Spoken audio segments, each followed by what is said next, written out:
연로하신 저희 부모님과 함께 편안한 노후를 보내고 있습니다. 어느 날 저녁을 먹고 있는데 유난스러운 벨소리가 계속 제 식사를 방해했는데 성큼 전화를 받으니 딸의 극도로 들뜬 목소리가 전화기 너머로 들리더라고요. 아빠 어떡해. 나 아기 가졌어 아빠. 이제 할아버지 돼요. 나 남편이랑 시부모님 다 제쳐두고 아빠한테 제일 먼저 얘기하는 거야. 내 맘 알지 아빠? 라는 소식과 함께 인증샷으로 초음파 사진까지 보내주는데 저 역시 그 순간 목이 캑캑 넘어가며 밥이 소화가 어찌 되는지 모를 지경이었습니다. 제가 세상에서 끔찍이 여기는 무남 동료 외동딸이 어제 임신을 했다고 소식을 전해주더라고요. 별거 중인 사돈 어른이랑 오랜만에 만나 식사한다는 자리에 같이 식사 자리를 초대하면서 괜시리 친정아버지한테 제일 먼저 말하면 다들 서운해하신다며 모른 척 해달라기에 시침 뚝 떼고 나갔더니만 딸하고 사위가 초음파 사진을 내밀면서 임신을 했다고 알려주더라고요. 처음에는 이게 뭔가 하는 얼굴로 천연덕스럽게 연기를 하며 축하한다는 연기를 기가 막히게 해냈죠. 아이고 우리 며느리가 드디어 아기를 가졌네. 드디어 며느리 구실을 제대로 했구만. 이제 아들만 낳으면 되는 거야. 두꺼비처럼 두툼하고 잘생긴 인물로. 알지? 안사돈 어른은 얄밉게 웃으며 여전히 넌신 눈으로 분위기 파악도 못하고 줄줄이 며느리의 도리에 대해서 얘기를 하는데 참나 요즘 같은 세상에 여전히 구닥다리 같은 마인드로 아들이나 외치고 있는 그 여자가 참으로 미개하고 가짜나 보이긴 하더라고요. 아니 그저 며느리가 겨우 아기를 가졌다 하면 빈말이라도 아가 수고했다. 네가 그동안 얼마나 마음고생이 많았니. 무사히 건강하게 아들이든 딸이든 잘 순산하면 그걸로 됐다. 라고 한마디만 하면 얼마나 경사의 점수를 딸 수 있는 인품이 아니겠습니까?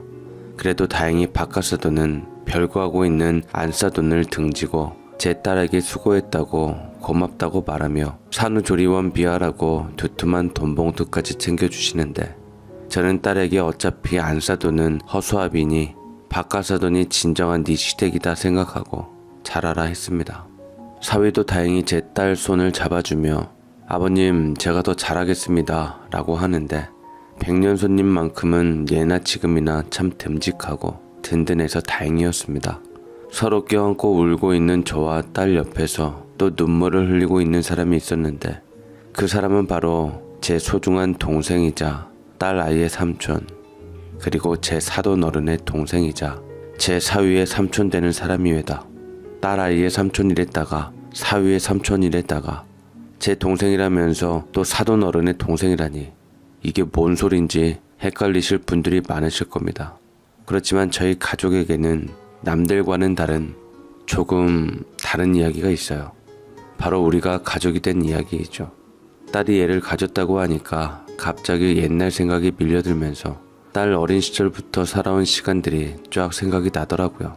거슬러 올라가면 저는 전문대를 졸업하고 바로 취직하여 직장 생활을 했습니다. 공부를 나름 열심히 한 덕에 좋은 기업에 취직할 수 있었고 초봉부터 만족스럽게 받아서 경제적인 안정도 쉽게 자리 잡을 수 있었죠. 그렇게 나름 걱정할 거리가 없다 보니 결혼을 빨리 하게 되었습니다. 아내는 대학교에서 만나서 캠퍼스 커플로 연애했고 좋은 곳에 취직해 함께 일을 하며 돈을 모았습니다. 그리고 저희 둘이 계란 한 판이 지났을 무렵 결혼식을 올리고 신혼 살림을 시작하게 되었죠. 결혼하고 나서도 1년 조금 넘는 시간 동안은 둘이 열심히 일하면서 돈을 모았습니다. 그리고 2년이 조금 되지 않았을 때 저희 가족에게 너무나도 소중한 새 생명이 찾아왔고 세상 어디에도 없는 소중한 우리 딸이 그렇게 저희 부부의 품으로 찾아왔습니다. 딸은 너무너무 예뻤어요. 회사에서 일을 잘해서 승진도 잘하고 있던 아내를 휴직하게 만들 정도로요. 원래는 장모님과 저희 어머니께 번갈아가며 딸아이를 돌봐달라고 부탁드리고 맞벌이를 했는데 딸이 유난히 지 엄마를 많이 찾는 탓에 아내가 24시간 딸을 돌보고 싶어 했고 그래서 그런지 조심스럽게 얘기를 하더라고요. 여보, 내가 지금 같이 맞벌이해서 살림살이를 보태는 게 맞겠지만 그래도 나 우리 딸이 더 소중하다고 생각해. 그냥 나 일 그만두고 아이 클 때까지만 내가 좀 보면 안 될까? 다행히 제가 회사에서 넉넉하게 벌고 있었고 저도 어린아이는 엄마의 밀착 케어가 필요한 시기라고 생각했기 때문에 아내에게 그러라고 했습니다. 아내는 그렇게 일을 그만두고 전업주부로 육아에만 전념하게 되었죠. 비록 아내가 일을 그만두어 생활은 빠듯했지만 저희 가족은 정말 행복했습니다. 아이들은 초 단위로 자란다더니 정말 딸아이는 하루하루 다른 모습으로 커갔고 그런 모습을 지켜보는 아내와 저는 정말 백만장자 부럽지 않을 만큼 행복했습니다. 제가 아내가 전업을 하겠다고 한 걸 날마다 더 좋은 생각이었다고 느꼈던 것도 집에 와서 아내가 카메라로 찍은 딸아이의 하루를 보는 것이 제 삶의 낙이자 가장 큰 행복이었습니다. 그러나 항상 행복이 있으면 불행도 도사리고 있는 건 인지상정인 것 같습니다. 뭐 되는 사람도 아닌데 너무 큰 행복을 누리는 것이 죄라도 되었던 것인지 저희 가족에게 너무나도 큰 비극이 찾아오게 되었죠. 저희 딸이 5살 되던 해였어요. 그 시작은 제가 회사에서 일하고 있을 때 걸려온 한 통의 전화였는데 바로 저희 장모님께서 거신 전화였습니다. 아이고 정서방 큰일 났어 큰일. 일을 어떡하면 좋아 세상에. 장모님 왜 그러세요? 조금 진정하고 말씀해보세요. 전화를 거셔놓고 울기만 하시는 장모님을 달래서 이야기를 듣는 데만도 한참이 걸렸습니다. 그 이야기는 바로 저희 아내가 교통사고를 당했다는 것이었어요. 순간 심장이 쿵하고 떨어지며 손발이 심하게 떨리기 시작하더라고요. 아내는 그날 오래간만에 육아에 지친 심신을 달랠 겸 대학 동창들과 만나서 점심 식사를 하기로 되어 있었는데 딸아이는 장모님께 맡겨둔 상태였습니다. 졸음운전이었다는데 역주행으로 인해서 몇 중으로 추돌사고가 일어나서 사망자도 벌써 많이 나왔다는데 어떻게 해야 할지 지금 병원으로 가고 있다고 하는데 나도 지금 승이 없고서 가고 있으니까 정서방도 빨리 병원으로 좀 가봐. 느낌이 이상해. 우리 딸 제발 무사해야 할 텐데. 제가 평소에 마음이 좀 여리긴 하지만 아내가 그 지경이 되었다고 하니 도저히 정신을 차릴 수가 없겠더라고요. 사색이 된 채로 얼른 가봐야겠다고 얘기를 하니 직장 동료들이 곧바로 무슨 안 좋은 일 있냐고 물어볼 정도로 온몸이 긴장 상태였습니다. 그렇게 그 대학병원 응급실로 달려가니 밖에서부터 소란스러운 풍경이 들은 대로 꽤나 큰 사고였던 모양이었습니다. 데스크에 가서 아내 이름을 말하고 옆에서 환자들의 가족들을 찾는 데 도움을 주시는 경찰들에게 아내의 인상착의를 이야기하니 저를 한쪽으로 안내해 주시더라고요. 허나 이미 병원에 가자마자 이미 싸늘하게 식어버린 아내를 보고 저는 그 자리에서 주저앉고 말았고 너무 기가 막히고 먹먹해서 어찌해야 할지 모를 지경이었습니다. 아침에 출근할 때까지만 해도 딸을 안고 웃으면서 배웅해 주던 아내가 창백한 얼굴로 그렇게 누워있다는 사실이 너무나도 믿기 힘들더라고요. 아내가 더 이상 이 세상에 없다는 사실이 도무지 실감이 나지 않았습니다. 제가 무슨 정신으로 양가 부모님들께 연락을 드렸는지도 모르겠어요. 정신을 차릴 무렵 저는 이미 아내의 장례식에 와 있었고 이미 아내는 영정 속 사진 속에서만 볼 수 있는 그런 존재가 되어 있었습니다. 아이고 우리 딸 이렇게 예쁜 딸 자식만 남겨놓고 가는데 발걸음이 떨어지드나.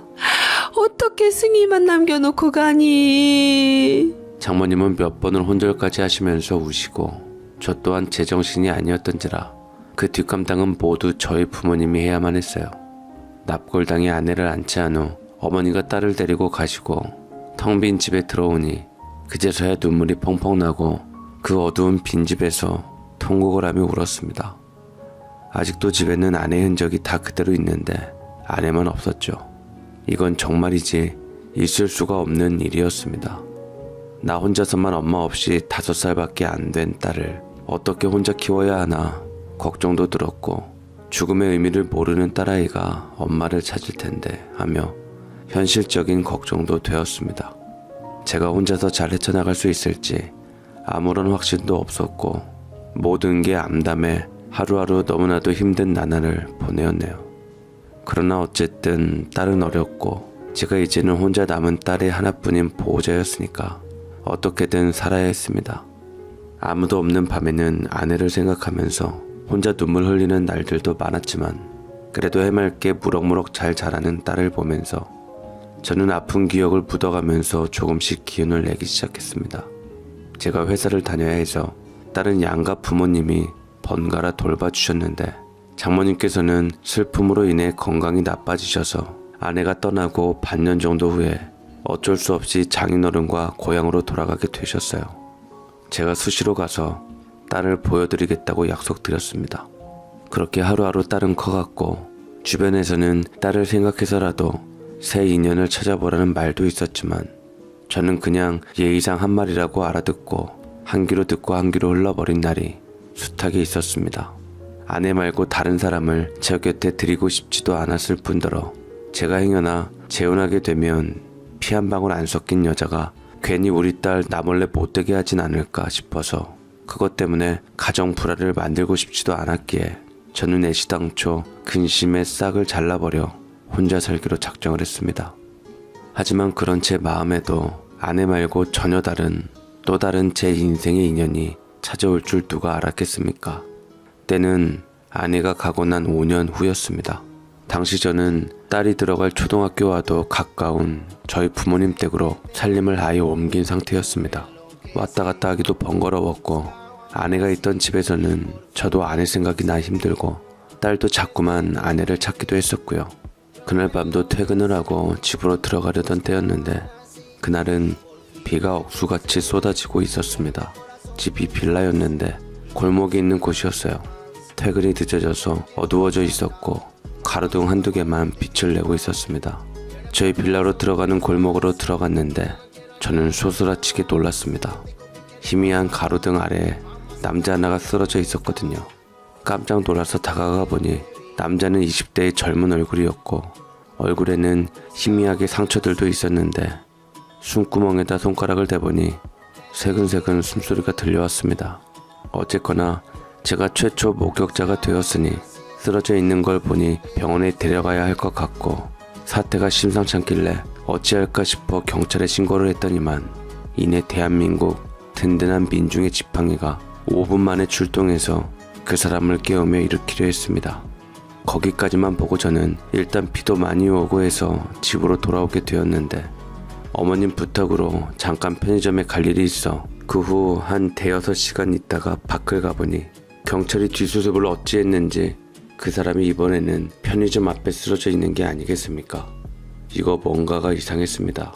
경찰에 신고까지 했는데 이 사람이 왜 편의점 앞에서 쓰러져 있는지도 모르겠고 이상하게 젊은 청년인 것 같은데 자꾸만 신경이 쓰여 보다가 요즘 세상이 흉하기도 하고 괜시리 잘못 엮여서 해코지라도 당하면 어찌할까 싶어서 모른 척하고 뒤돌아서려고 했는데 갑자기 순식간에 제 다리를 꽉 잡힌 느낌에 저는 머리털이 위로 곤두섰고 저를 그야말로 비가 추적추적 오밤중에 내리고 있는 무방비 상태에서 기습을 받은 공포영화의 주인공으로 만들어 버리더이다.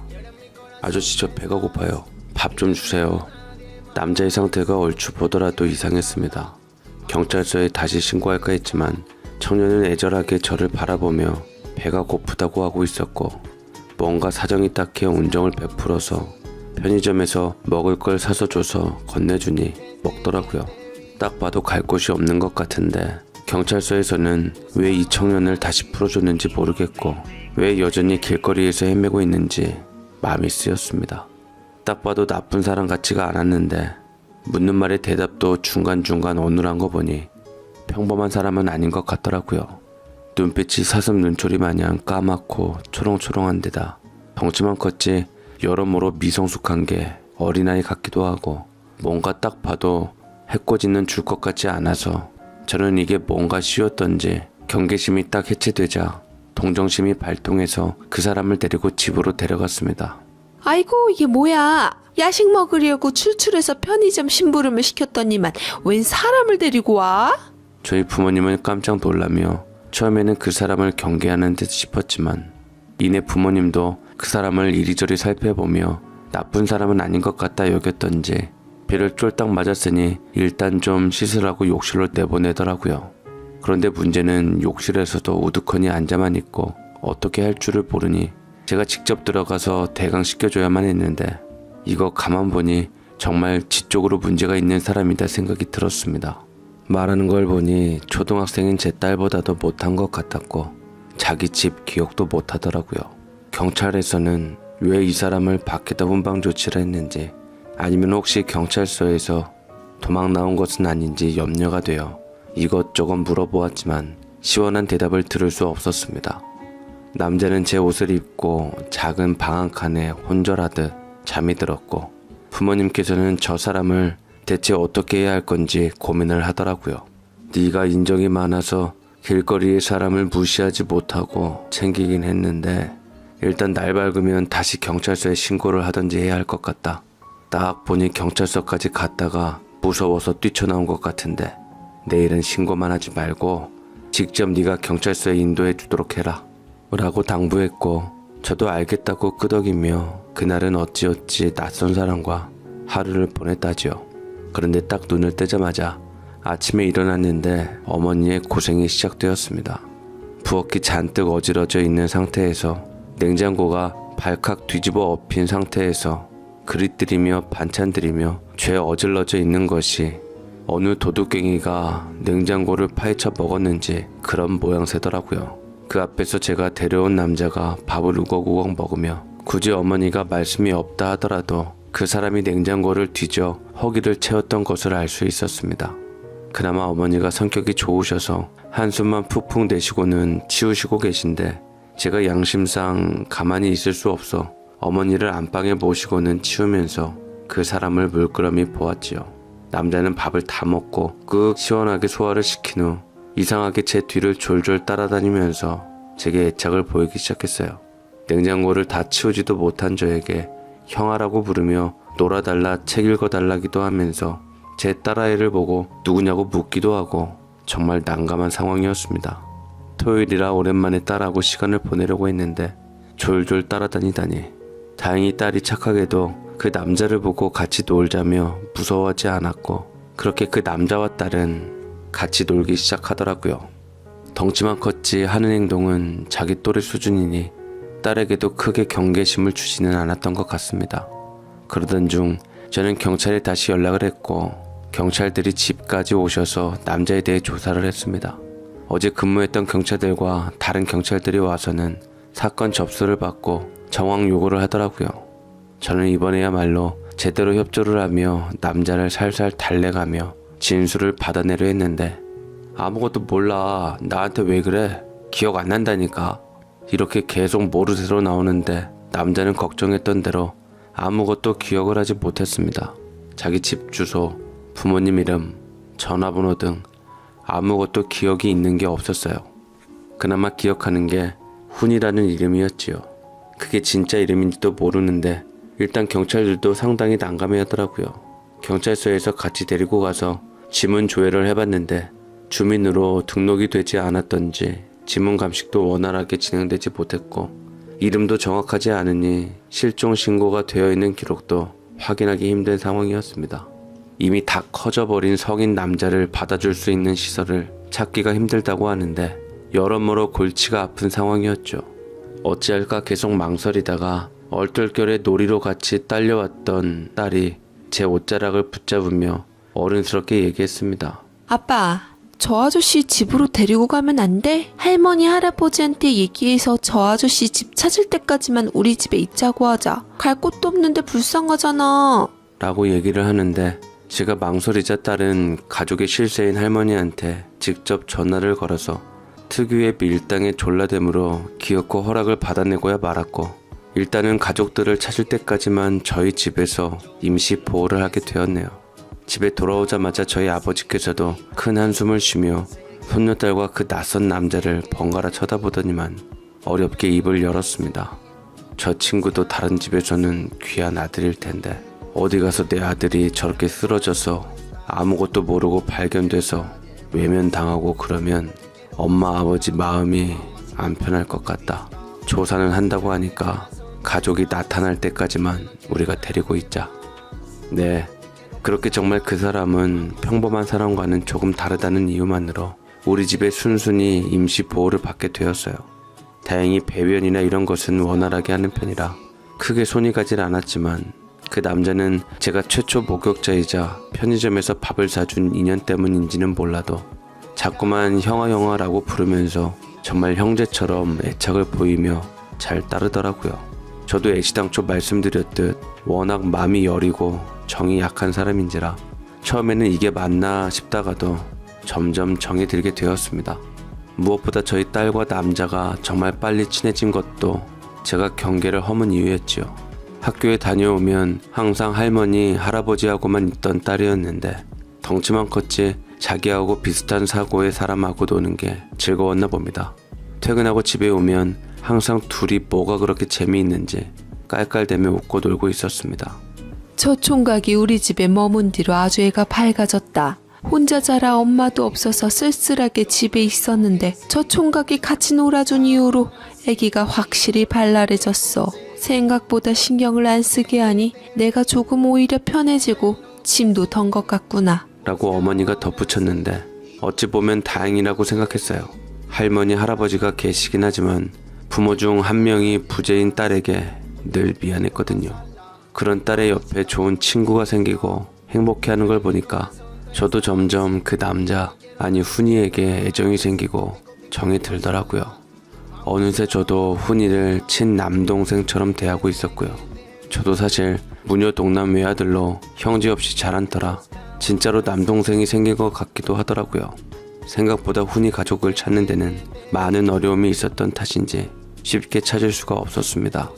그러는 동안 시간은 잘도 흘러갔고 훈이는 정말로 시간이 갈수록 우리 딸이랑 너무 잘 지내게 되면서 점점 우리 가족이 되어가고 있었습니다. 제 딸은 훈이 영향인지는 몰라도 그 이후로도 제가 아내를 떠나보내고 했던 걱정과는 다르게 바르고 착한 아이로 무럭무럭 잘 자라주었습니다. 딸은 하루하루 자라면서 배우는 것도 많아지는데 훈이는 여전히 그대로 초등학교 저학년 지능에 머물러 있었습니다. 초등학교 4학년이 되니까 딸이 훈이의 지능을 추월했다는 것이 확연하게